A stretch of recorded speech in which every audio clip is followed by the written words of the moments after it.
Les élèves résidant à l'internat du lycée Gervais-Grillage de Basse-Terre ont été conviés à faire une pause dans le cadre de leur projet professionnel et technologique pour une discussion d'un moment privilégié mettant en avant l'affectivité que tout un chacun pourrait donner et recevoir. Il faut savoir canaliser son affectivité.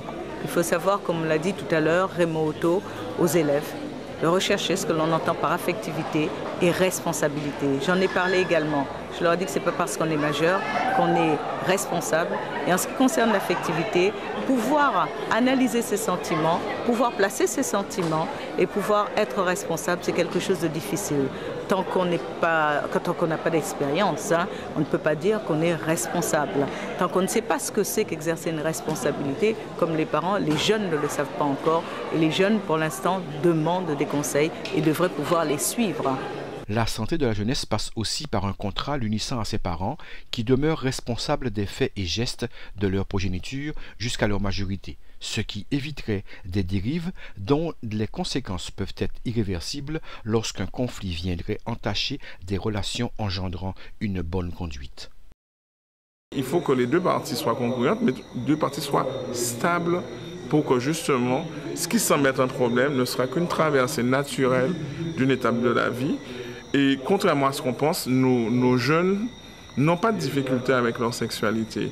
Ils ont une difficulté simplement avec les risques encourus, parce que quelquefois, ils veulent flirter avec l'interdit. Sauf que l'interdit que nous connaissions à une certaine époque n'entraînait pas forcément à la mort. Aujourd'hui, la séropositivité, même s'il existe des traitements, il n'en demeure pas moins qu'à terme, on a une vie qui est hypothéquée. Les parents ont une période d'astreinte qui équivaut au temps pendant lequel leurs enfants n'ont pas tous les atouts pour faire face aux vicissitudes de la vie.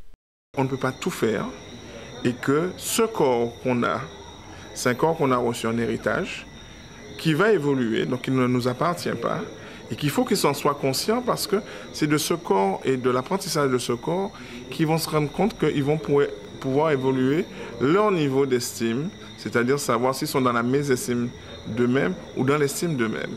Chacune des parties, parents-enfants, a une part de route à faire vers un vouloir vivre ensemble.